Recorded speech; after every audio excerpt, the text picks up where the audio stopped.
Why would Spotify and The Ringer do that deal with Netflix for the podcasts? Is the answer that this is the beginning of an anti-YouTube alliance? So I'm going to read from the New York Times. I do have to wonder, because that was my take, is the anti-YouTube alliance. And I want to either compliment him on Great Minds Think Alike or he did get it in. He got it in before your Thursday update on this good news. Job, Jeremy. So we're congrats on the same to page. Jeremy. Yes. The news from the New York Times, for everybody who hasn't seen it. After months of speculation, Netflix is taking its first step into the world of video podcasting.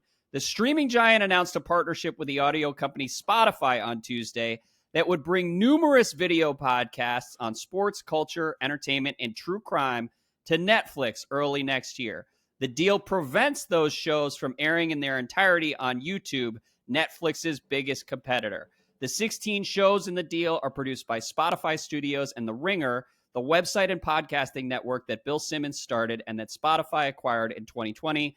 The shows include 2 popular true crime podcasts, Conspiracy Theories and Serial Killers, the Bill Simmons podcast, and Rewatchables, which features Mr. Simmons and a roundtable of movie lovers discussing their favorite films. I am a big Rewatchables fan, probably my favorite podcast out there, other than all the podcasts that I myself host. Ben, what do you think of what's happening here? There's a chance we may eventually get to watch you on Netflix if the Simmons show is going to be on Netflix every week. That is true. Well, first off, I think the overarching all this is YouTube is a threat to everyone. They're the biggest problem for Netflix, and they're the biggest problem for Spotify. And so there is an aspect here of these are natural allies, sort of in the way sort of all the e-commerce ecosystem was sort of natural allies in taking on Amazon, right? And so, yeah, Jeremy is spot on. Anti-YouTube alliance for sure. I think the specific dynamics of this deal are really interesting and problematic, I would say, for Netflix. So I put myself in the position of, like, let's say tomorrow Netflix comes to us and says, we would like to put Sharp Tech on Netflix, and the requirement is you can't be on YouTube. Fine. I would be like, no problem. Sign me up. No problem. Yep. Why? Because I have a completely, all the revenue, we don't make any of it from YouTube, even though we have like segments on there. My whole business is separate from YouTube. So from my perspective, YouTube would be nice, but if Netflix wants to give me guaranteed money, absolutely. Well, I'll take it. I'll put it on there. So if you're listening, Netflix or Spotify, there you go. Put Sharp Tech on your network. I've invested a lot in nice cameras, equipment. You see this background I have.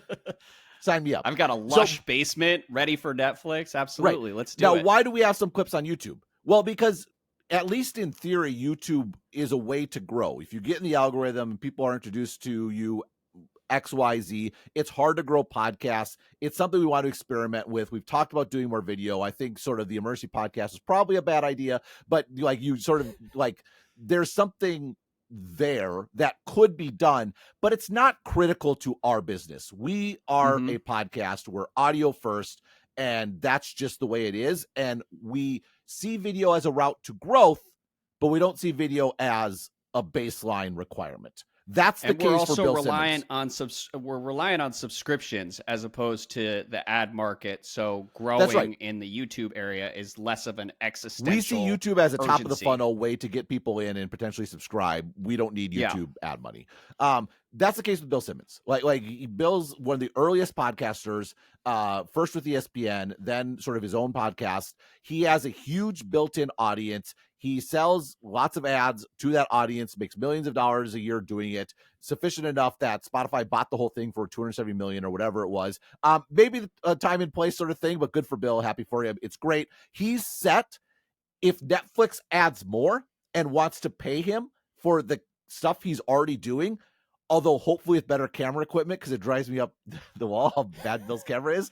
The camera has improved. I believe the camera has improved. Yeah, I'm Netflix, not I'm sure regular on the Bill sure Simmons that was YouTube the case. channel. So it makes total sense for him to do that. Unfortunately, all the new podcasts, which means not just big podcasts today, But basically every podcast from here until the indefinite future is YouTube first. YouTube they native. start with yes, video. Sir. They start on there. That's where they get their audience. Their audience in YouTube is the aggregator. They have the audience. They deliver them via the algorithm. People click and subscribe and hit the reminder bell or whatever it's called, and then they make money from YouTube via YouTube ads. Suddenly they're like, why would I go anywhere else? I'll lose my listeners who I don't have as tight a hold on because YouTube doesn't let me have a direct connection with listeners. So it's harder to take them with me. And also, I make money on YouTube, so pulling viewers away from YouTube is difficult. I don't see why Netflix is going to have to pay so much to get a YouTube podcaster off of YouTube. And for that podcaster, it's probably going to be a bad idea. There's a reason Joe Rogan got pulled off YouTube and then was back on as part of his most recent deal. It just cost him too much in terms of like relevancy and probably money and all sorts of things. Customer acquisition. Yeah, that's right. And so so on one hand, this deal makes sense for Netflix. Let's try to get in the space, but they're actually in a pretty bad position because they have a very limited pond of people they can use to do this. They are the network TV in this case, sort of stuck in their lane, hoping to ride on established names, established stars. Let's do Law and Order version 57 for the 5 gazillionth time because it's a brand people know. Sorry, Bill Simmons, you're Law and Order number 57, right? Like your people know you, so that might help to get this off the ground. But they have a long path to go to actually develop the sort of business where they're going to get the podcasters of the future. YouTube owns the future, and that's a big problem for both Netflix and Spotify. Yeah, it's interesting. I understand why Spotify would go this direction, or not Spotify, Netflix. I understand why Netflix would go this direction. It's a worthwhile experiment, maybe, but you look at like the bifurcated entertainment landscape that we talk about all the time. You've got premium products on one end, and then you've got the long tail on the other. This seems like Netflix, which is a premium product, trying to compete with the long tail. And it just strikes me as an idea that won't get very far, in part because YouTube has 10 times as many podcasters and people are used to watching podcasts. People go to YouTube for podcasts, right? Like nobody's going to Netflix to watch podcasts. And I understand trying to create new user habits, but you're trying to create new user habits with like 1% of the content. And so it's just hard for me to imagine this idea getting very far. But it is kind of an interesting window into Netflix's psychology. It's a window into how threatened both companies are by YouTube. Exactly. They see YouTube as a long-term threat, and they're exploring different ways to counter what people are going to for YouTube on a regular basis. But yeah, Netflix was the scruffy upstart that had like a random selection of movies and you would watch stuff on there just because it was on Netflix versus the much more structured, constrained network TV alternative. What we're seeing is Netflix now being the old stuffy structured. You go to Netflix for Netflix type shows. If you want the random stuff of the world, that's on YouTube, and it's hard to go down market. You see this in tech companies, right? Everyone ends up like enterprise companies. They go for the big companies because it's easier sales and more predictable. But as you go up market, you can't go back down market. Like it's a one-way road. And that's what Netflix is on the one-way road. And I think from a Spotify perspective, they're pushing video. No one doesn't think about Spotify for video. Spotify is an audio product. There's a lot about this that makes sense for these companies to band together generally, but it is a banding together under assault. To lose together. It's not. That's right. Yeah. Yeah. Good luck to all of them. I'll check out a Rewatchables episode on Netflix because I'm washed. I'm the type of person that will actually check this out, but I'm in the minority because most people consume podcasts on YouTube. Okay. I thought you were going to make some sort of comment about AI generated video. I'm the one that's watched, totally missing the boat on it. But the best AI Sora user I know is, I mentioned last time, is this retired guy in my cigar group chat. He has a new workflow that he shared where he goes to Vibes and watches videos and finds one that he's interested in, then he copies the prompt and puts himself into it. And so he gets the vibes is the inspiration for the video, and then he can add himself into the video, and he dropped some bangers. Like it was amazing. It was such a good idea. How old is this person? You're like 65 or something like that, just running circles around us. It's embarrassing. Well, because what I've found with AI video is the people in my life who love AI video are either 65 plus or like 6 years old and under. It's really big with toddlers and senior citizens. So we'll see whether the middle of that graph ever catches on. But for now, one other question on video. Craig says, in a recent episode, Ben mentioned that YouTube gives around 50% of ad revenue to creators. That got me thinking about how often the Apple 30% fee is framed as problematic, yet I don't often hear it discussed how YouTube takes 45%. Both those look very similar to me. It's the creators or developers that are making YouTube and iPhone, respectively, valuable platforms that keep people coming back. Yet YouTube takes a much bigger cut. What am I missing? Why does the Apple 30% fee get talked about so much, but not the YouTube 45%?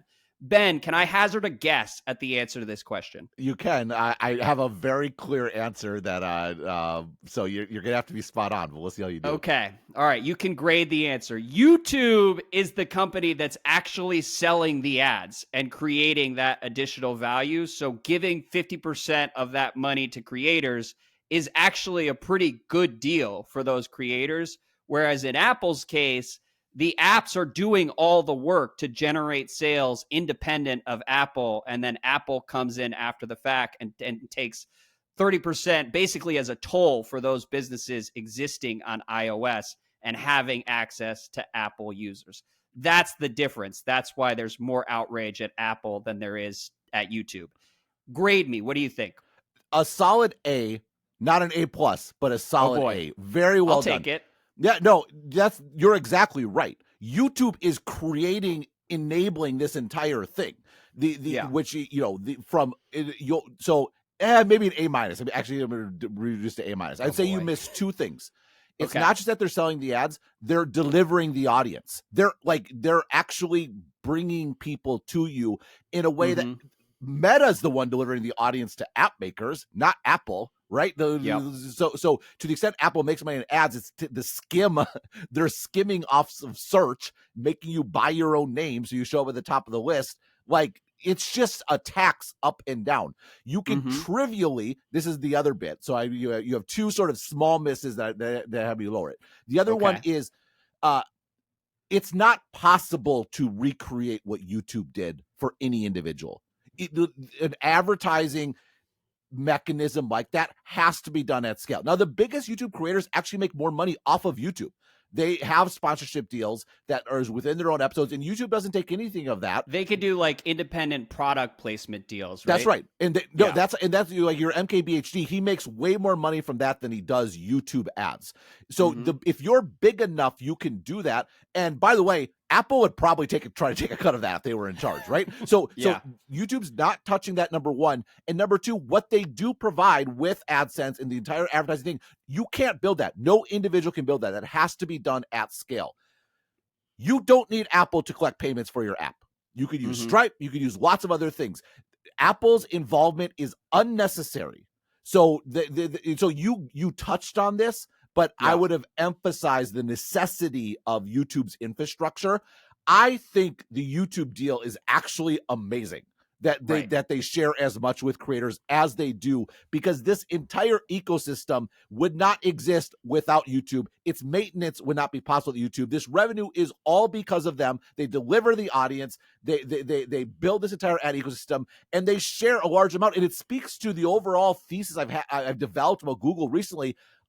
Their generosity is one of their biggest competing strengths. Like like we talk about it in the case of Apple and the search deal, they're giving Apple $20 billion of profits a year, and it seems dumb, and people like their minds explode. Like, how can this be how can you say they have aggregation advantages if they're paying for this? It's like, no, it's what we want from all these companies. It's like, make these big expenditures in the current day to build resilience and a dominant position over time. And it's not funny. A theoretical thing. No. 5 minutes ago, we were talking about YouTube podcasters won't want to go to Netflix because they're making a ton of money on YouTube. And so the Netflix thing you have to grapple with price. Is you and your antitrust friends want to be upset about that. And one day I'm going to take off my wired ear pods and just quit the fucking podcast at some point. Oh, boy. But Google does it right, man. YouTube does it right. If Google was in mining, we would be in a better position than we are because they would have they wouldn't have optimized every single dollar. Google's lack of optimization and generosity is one of their biggest long-term competitive advantages. Yeah. Well, and the 50% number, I don't know if it's exactly 50% that's shared with creators. But I don't want to quote No, it's 50. Craig's. I believe it's 55. I think 55 goes to creators and 40 YouTube keeps 45. It's a crazy large number. When I saw that, I was shocked. So in any event, we will keep it moving and shift. You know how much most creators would make from ads if YouTube didn't have this deal? Zero. If you're the very largest, or if you're a creator, I mean, it's a substantial burden to go out and interface with advertisers and take on that responsibility. Right, YouTube and this is what YouTube would that. say, because YouTube's trying to get into like the product placement sponsorship business, which all these big creators make money on. Their argument for why we're not stepping into your space. We just want to make this more broadly available to creators generally. So if you're not big enough to do brand deals, we will do brand deals on behalf of YouTube creators, which, again, I can understand a little, like why the biggest YouTube creators are a little wary of this, because you can see maybe they had a deal with Samsung, and then Samsung's like, no, we're just doing it with YouTube, so just sign up for that program, and that's how you, and then now YouTube's taking a cut, right? So that there is a bit here where I can see them being wary of this, because if you're big, you have privileges like being able to interface with a Samsung that most people don't. But there is a real payoff in the number of creators that could potentially do brand deals because YouTube is operating as the interface. This is the key to being an aggregator that people love, is you do stuff with scale that people can't do on their own. And by the way, the number one thing that you can do at scale that people can't do on their own is run an ad business. It's why ads are good. It's why we get sort of entities like a YouTube that, like, again, going to that YouTube event and seeing like big creators doing the presentation on YouTube's behalf was kind of mind-blowing. They're up there shilling for this company because they love it. It's made their life. It's made their career. And it actually is possible to aspire to be a YouTube creator. YouTube's ads engine has made their career. Let's be more specific. Advertising is good and makes all those careers possible. Right. And that's why if YouTube wants to take 45%, God bless them, you deserve it. Yeah. 30% from Apple, who doesn't do crap for you. Like, it's a payment processor, a very good payment processor. It's very convenient for customers. There's lots of benefits to it. But, and I think that Apple will retain a lot of usage even if they allowed competition, because the seamlessness of the user experience is so great. But they don't give a choice, and you can roll an alternative. Yep. Fair enough. All right.